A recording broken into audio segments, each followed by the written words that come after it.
আসসালামু আলাইকুম। আশা করি সকলেই ভালো আছেন। প্রিয় চাকরি প্রত্যাশী ভাই ও বোনেরা, আপনারা সকলেই জানেন বাংলাদেশ বিদ্যুৎ উন্নয়ন বোর্ডের বিশাল বড় একটা নিয়োগ সার্কুলার বর্তমানে চলমান আছে। যেটাতে শুধুমাত্র এসএসসি পাস করে ১৫৯৬ জনকে নিয়োগ দেওয়া হবে। তো এই বিশাল নিয়োগ সার্কুলারের আবেদনের আর মাত্র একদিন আছে, অর্থাৎ ১৫ ডিসেম্বর পর্যন্ত সময় আছে, বিকাল ৫ ঘটিকা পর্যন্ত। তো এরপরে কিন্তু আপনারা আর আবেদন করতে পারবেন না। তো যারা এখন পর্যন্ত আবেদন করেন নাই, অবশ্যই ভিডিওটা আপনারা শেষ পর্যন্ত দেখবেন। এই ভিডিওর মাধ্যমে আপনি কিভাবে আবেদন করতে পারবেন, কিভাবে আপনি পেমেন্ট করবেন, তারপরে এখান থেকে কারা আবেদন করতে পারবে, কিভাবে আবেদন করবেন এবং এখান থেকের যে বিষয়গুলো আছে সার্কুলারের সকল বিষয় নিয়ে আমি আলোচনা করব। ভিডিওটা শেষ পর্যন্ত দেখার জন্য অনুরোধ করা হইল। যারা এখন পর্যন্ত আবেদন করেন নাই, অবশ্যই ভিডিওটা শেষ পর্যন্ত দেখবেন। তাহলে আপনি এই সার্কুলার নিয়ে সকল কিছু আপনি জানতে পারবেন। আরেকটা বিষয় হচ্ছে, আপনি যদি আমাদের এই ভিডিওতে যদি নতুন দেখে থাকেন, অর্থাৎ এই চ্যানেলে যদি আপনি নতুন হয়ে থাকেন, অবশ্যই সাবস্ক্রাইব করে রাখবেন। বাংলাদেশের সরকারি যত নিয়োগ সার্কুলার আছে, সকল নিয়োগ সার্কুলার আমার এই চ্যানেলের মধ্যে পেয়ে যাবেন। এজন্য অবশ্যই সাবস্ক্রাইব করে আমাদের সঙ্গে যুক্ত থাকবেন। তো আমরা এখান থেকে দেখব কি বিষয় বলা আছে। বাংলাদেশ বিদ্যুৎ উন্নয়ন বোর্ডের অধীনে রাজস্ব খাতভুক্ত সাহায্যকারী পদে জাতীয় বেতন স্কেল ২০১৫ এর ১৯তম গ্রেডে, এই যে ১৯তম গ্রেডে ২০১৫ অনুযায়ী বেতন যেটা ৮৫০০ থেকে ২০৫৭৭ টাকা, নিম্ন বর্ণিত শর্তে অস্থায়ী ভিত্তিতে নিয়োগ ও অপেক্ষমান তালিকা তৈরি নিমিত্তে বাংলাদেশের প্রকৃত নাগরিকদের নিকট হতে অনলাইনে আবেদনের জন্য আহ্বান করা যাচ্ছে। সো এখান থেকে কি বিষয় বলা আছে আমরা এখান থেকে দেখব। ১ নম্বর বিষয় হচ্ছে, এটা একটা সরকারি নিয়োগ সার্কুলার। তারপর এখান থেকে আমরা দেখব এটা হচ্ছে বিদ্যুৎ উন্নয়ন বোর্ডের একটা নিয়োগ সার্কুলার। আর এটা হচ্ছে ১৯তম গ্রেড, পদের নাম সাহায্যকারী। আর এখান থেকে দেখব যে কারা আবেদন করতে পারবে। বাংলাদেশের সকল জেলার যে কোনো প্রার্থী চাইলে আবেদন করতে পারবে। নারী পুরুষ সকলেই আবেদন করতে পারবে। বাংলাদেশের ৬৪ জেলার যে কেউ আবেদন করতে পারবে এবং আবেদনটা অবশ্যই অনলাইনের মাধ্যমেই আবেদনটা করতে হবে। তো আপনারা কিন্তু আমাদের মাধ্যমে আবেদন করে নিতে পারবেন। সেই মোবাইল নাম্বারটা এখানে একটু দিয়ে দেখাই আপনাদেরকে।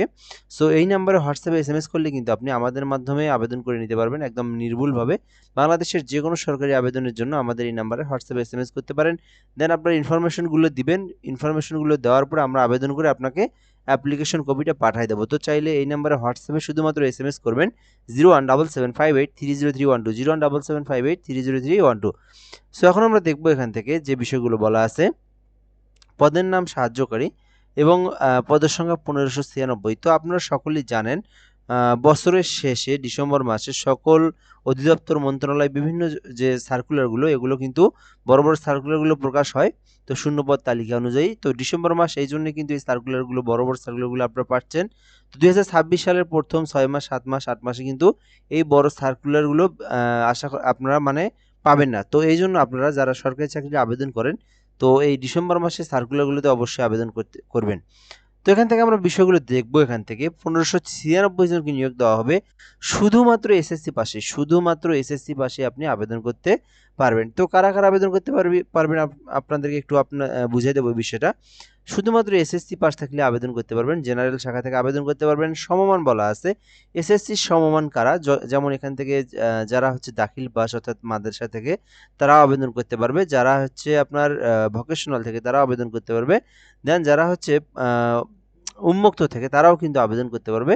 জেনারেল থেকে তারা তো আবেদন করতে পারবে। অর্থাৎ এখান থেকে এসএসসি পাস হলে আপনি যে কোনো জায়গা থেকে, বাংলাদেশের যে কোনো জায়গা থেকে এসএসসি পাস করে থাকেন, আপনি কিন্তু আবেদন করতে পারবেন। এছাড়াও এখানে বলা আছে সরকার অনুমোদিত কারিগরি ইনস্টিটিউট হইতে এসএসসি সমান কারিগরি ট্রেড কোর্স পাস। আপনি যদি যেমন যুব উন্নয়ন, তারপরে হচ্ছে আপনার টিটিসি, এগুলো থেকে যদি আপনি এসএসসি সমতুল্য যদি আপনি কোনো একটা কোর্স করে থাকেন কারিগরি ইনস্টিটিউট হইতে, তবুও কিন্তু আপনি আবেদন করতে পারবেন। তো এইটা কিন্তু আলাদা, এটা হচ্ছে ডিভাইডেড, এটা হচ্ছে অথবা বুঝায়। তো আপনি অনেকে বুঝে থাকে যে এটা হচ্ছে কি কারিগরি ইনস্টিটিউট থেকে যারা এসএসসি দিয়েছে তারাই আবেদন করতে পারবে। বেসিক্যালি বিষয়টা কিন্তু এরকম না। আপনারা এই বিষয়টা দেখবেন, এখানে আপনার বা অথবা বলা আছে। এখানে আপনি এসএসসি হলেও আবেদন করতে পারবেন, এটা সমমান, এইটা একটা অংশ, এইটা একটা অংশ, এইটা একটা অংশ। এটা হলো আবেদন করতে পারবেন, এটা হলো আবেদন করতে পারবেন। আর এই যে অংশটা হচ্ছে আপনার এই যে যেমন টিটিসি, যুব উন্নয়ন, টেকনিক্যাল, এগুলো থেকে বিভিন্ন কোর্স আছে। তো এই কোর্সগুলো যেটা এসএসসির সমমান, ইলেকট্রিক্যাল, তারপরে বিভিন্ন কোর্স আছে, ঠিক আছে। তো এই সমমান থাকলে আপনারা আবেদন করতে পারবেন। এই বিষয়টা আপনাদেরকে সুন্দর করে বুঝিয়ে দেওয়া হলো। তো এখন দেখবো এখান থেকে, এখানে একটা পয়েন্ট আছে যে চাইলেই সবাই আবেদন করতে পারবে না। বলা আছে যে দ্বিতীয় বিভাগ এর নিচে হইলে আপনি আবেদন করতে পারবেন না, অর্থাৎ 2 পয়েন্টের নিচে হইলে আপনি আবেদন করতে পারবেন না। রেজাল্টটা অবশ্যই আপনার এসএসসি রেজাল্টটা অবশ্যই 2 পয়েন্টের উপরে থাকতে হবে, তাহলে আপনি আবেদন করতে পারবেন না। অর্থাৎ 2 পয়েন্ট থেকে 5 পয়েন্টের মধ্যে জিপিএ হইলে আবেদন করতে পারবেন। তো এখান থেকে আমরা যে বিষয়টা বুঝলাম আমরা যে শুধুমাত্র এসএসসি পাশে আবেদন করতে পারবেন, কোনো অভিজ্ঞতারই প্রয়োজন নাই। জাস্ট আপনি এসএসসি পাস করছেন তাহলে আবেদন করতে পারবেন। তো এখন আমরা দেখব আবেদনের জন্য যে বিষয়গুলো, আবেদনের জন্য অবশ্যই 18 থেকে 32 বছরের মধ্যে হতে হবে। 32 বছর প্লাস হলে আবেদন করতে পারবেন না, আবার পাশাপাশি 18 এর নিচে হলেও কিন্তু আপনি আবেদন করতে পারবেন না। তো বেসিক্যালি এখান থেকে আপনাদেরকে 15/12/2025 থেকে আপনার জন্ম তারিখটা বাদ দিতে হবে, তারপরে দেখতে হবে আপনার 18 বছর হয়েছে কি হয় নাই। তো অনেকে 2008 সাল 9 সাল তারাও আমাদেরকে হোয়াটসঅ্যাপে এসএমএস দিয়ে বলেন আবেদন করতে পারবেন কিনা, তা না আপনারা পারবেন না। তো এটা আপনারা এখান থেকে মাইনাস করে দেখবেন যে আপনার 18 হয়েছে কিনা। এখন আমরা দেখব এখান থেকে আবেদনের যে প্রক্রিয়াটা। তো এখানে বেশ কিছু বলা আছে নীতিমালা, এগুলো আমাদের বেসিক্যালি প্রয়োজন নেই, এগুলো আপনার মৌখিক পরীক্ষার সময় কি কি ডকুমেন্ট নিয়ে পরীক্ষা দিতে যেতে হবে এই বিষয়গুলো দেওয়া আছে। তো মৌখিক পরীক্ষা অনেক পরের বিষয়, প্রথমে হচ্ছে আবেদন, তারপরে হচ্ছে লিখিত পরীক্ষা, তারপরে মৌখিক পরীক্ষা, তখন আমরা এগুলো দেখেও নিতে পারবো, ঠিক আছে। তো এখন আমরা দেখব আপনি যদি এই সার্কুলারে আবেদন করতে চান সেক্ষেত্রে আপনাদের মোবাইল অথবা ল্যাপটপ, পিসি, কম্পিউটার যে কোনো ডিভাইস দিয়ে আবেদন করতে পারবেন।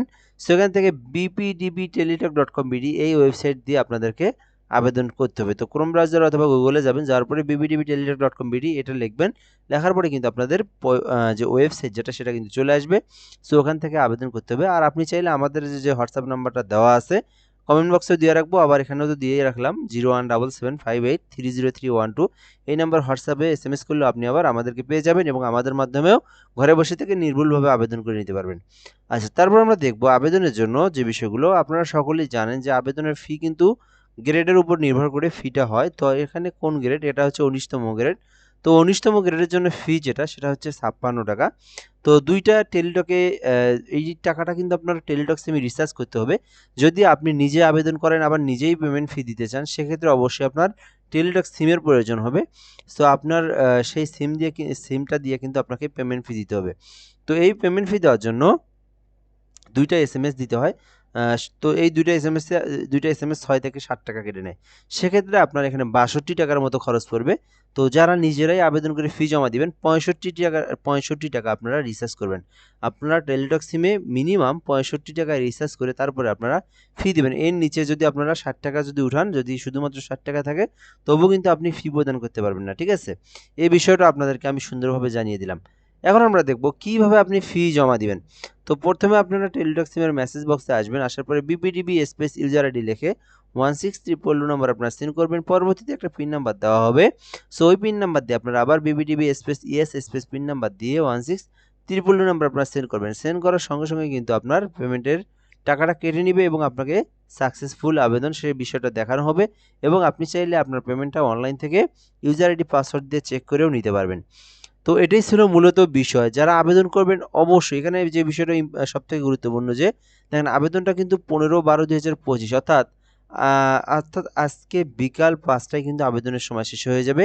এর মধ্যে কিন্তু আপনাদেরকে আবেদন করতে হবে। তো যারা এখন পর্যন্ত আবেদন করেনি অবশ্যই বিকাল 5 ঘটিকার মধ্যেই আবেদনটা করবেন।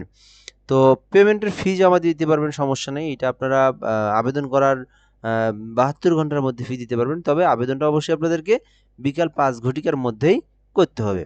তো যাই হোক, এই সার্কুলার নিয়ে যদি আপনারা আরও কোনো কিছু জানার থেকে থাকে তো সেক্ষেত্রে আপনারা কমেন্ট বক্সে কমেন্ট করে জানাতে পারেন। ইনশাল্লাহ আমরা সময় অনুযায়ী সেই কমেন্টের রিপ্লাইগুলো দিয়ে আপনাদেরকে সেই বিষয়টা জানিয়ে দেওয়ার চেষ্টা করব। অবশ্যই আপনারা জানার বিষয়টাকে কমেন্ট করে জানাবেন। আর আমাদের এই যে চ্যানেলটা, যে চ্যানেলে আপনারা ভিডিওটা দেখছেন সাবস্ক্রাইব করে রাখবেন। বাংলাদেশের যত সরকারি নিয়োগ সার্কুলার আছে সকল সরকারি নিয়োগ সার্কুলার এই চ্যানেলেই পেয়ে যাবেন ইনশাল্লাহ। তো ভিডিওটা এ পর্যন্তই, ভালো থাকবেন। আর আমাদের থেকে আবেদন করে নিতে চাইলে এই নম্বরে হোয়াটসঅ্যাপে যোগাযোগ করবেন। আসসালামু আলাইকুম।